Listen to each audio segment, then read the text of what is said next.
শিল্পী শুভম ব্লগের তরফ থেকে আপনাদের সকলকে মহাশিবরাত্রির শুভেচ্ছা ও অভিনন্দন রইল।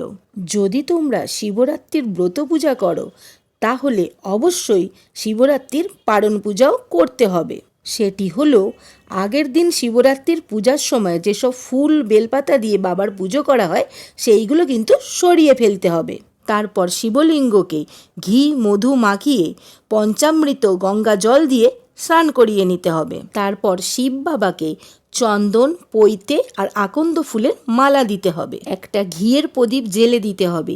তারপর নমঃ শিবায় মন্ত্র বলে চন্দন সহযোগে 3টে বেলপাতা বাবার মাথায় অর্পণ করতে হবে। ভোলে বাবার সব থেকে পছন্দের ফুল হলো ধুতরা, আকন্দ ও নীলকণ্ঠ।